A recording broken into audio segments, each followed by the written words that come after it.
আসসালামু আলাইকুম ভিউয়ার্স, আশা করি ভালো আছেন, সুস্থ আছেন, আলহামদুলিল্লাহ।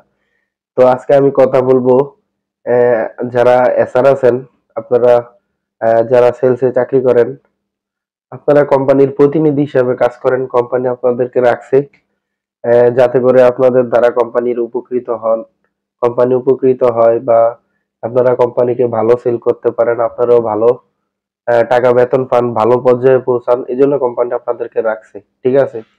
এখন কথা হলো যে আমরা যারা এসআর আছি, যখন আমরা ডিলার দেই, বিভিন্ন জায়গায় ডিলার দেই, তখন আমাদের কিছু ভুলের কারণে দেখা যায় ডিলার, একটা ডিলার দেখা গেছে বেশি দিন টিকে না, বেশি দিন ওনাকে আমরা কন্টিনিউ করাইতে পারি না। এটার কিছু কিছু বিষয়, কিছু কিছু দিক আমাদের লক্ষ্য রেখে তারপর আমাদের ডিলার দিতে হবে।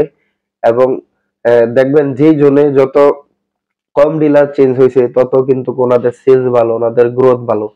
আর যত ডিলার মনে করেন যে বেশি বেশি মনে করেন যে আপনার চেঞ্জ হয়েছে, ওই টিএসএম এর অবস্থাও খারাপ, ওই এসএফ দের অবস্থাও খারাপ। কারণ আপনার ডিলার যদি এতই চেঞ্জ হয়, তাহলে কি হবে, আপনার মার্কেটে মনে করেন ওনারা অর্ডার করতে পারবে না, কোম্পানি রিডিউ করতে পারবে না, কোড বন্ধ থাকবে। এতে করে কি এসআর যারা ওই ডিলার আন্ডারে এসআর আছে তারা কি অনেক সমস্যার সম্মুখীন হবে। এই জন্য আমরা যখনই ডিলার দিব, তখন আমরা অনেক দিক চিন্তা ভাবনা করে কিন্তু ডিলার দিব, যে আমাদের রুলস এর মধ্যে যে কথাগুলা লেখা আছে সেই অনুপাতে, সেই অনুসারে যদি হয় তাহলে আমরা ডিলার দিব, আর যদি সেই অনুপাতে না হয় তাহলে কিন্তু আমরা ডিলার দিব না। ঠিক আছে? তো ডিলার দেওয়ার কিছু নিয়ম নীতি অবশ্যই যেকোনো কোম্পানির রুলস এর মধ্যে থাকে।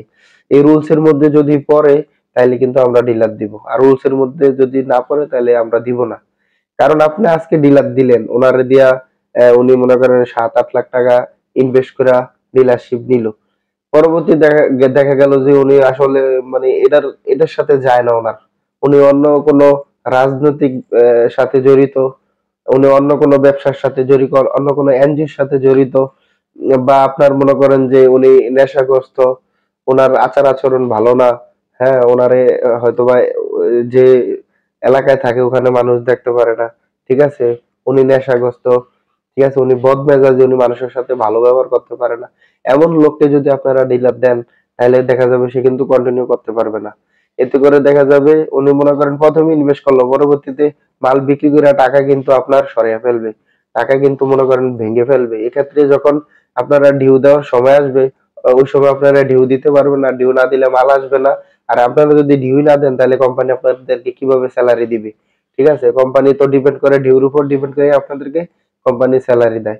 আপনার মাস শেষে একটা টার্গেট থাকে। ওই টার্গেট যদি আপনি অ্যাচিভ করতে পারেন তাহলে আপনি পিপি ইনসেনটিভ এবং আপনি বেতনটা ঠিক মতন পাইবেন, টিএডি পাইবেন। আর না হয় কোম্পানি আপনার এগুলা আটকে দিবে। আসলে কোম্পানি তো এখানে কিছু দেখে না।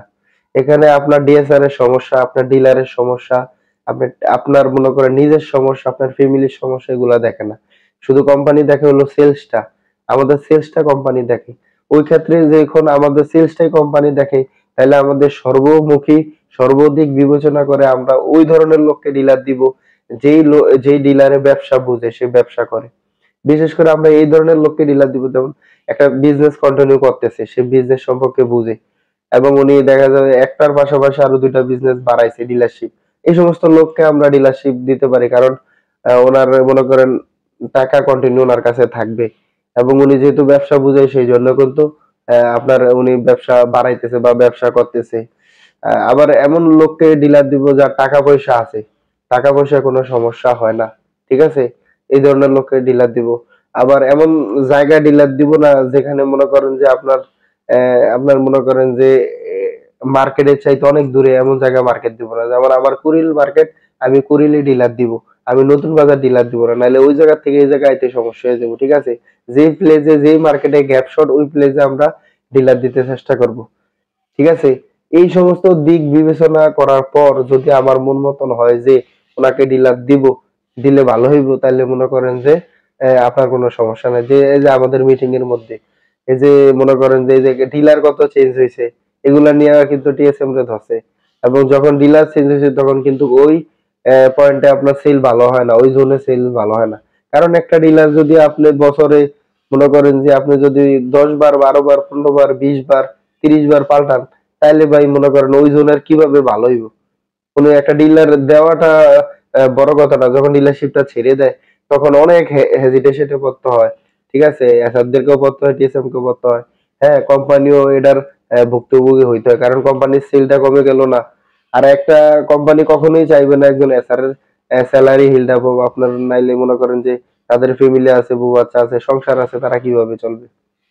তো যারা এসআর ভাই আছেন, আপনারা ভিডিওটা যদি আপনাদের সামনে পড়ে আপনারা দেখে অবশ্যই ডিলার দেওয়ার আগে আপনারা সর্বাধিক বিবেচনা করে টিএসএম এর সাথে পরামর্শ, ডিএসএম এর সাথে সবার সাথে পরামর্শ করে এমন লোককে ডিলার দিবেন, যেই লোককে ডিলার দিলে আপনারা কোনো সমস্যার সম্মুখীন হবেন না।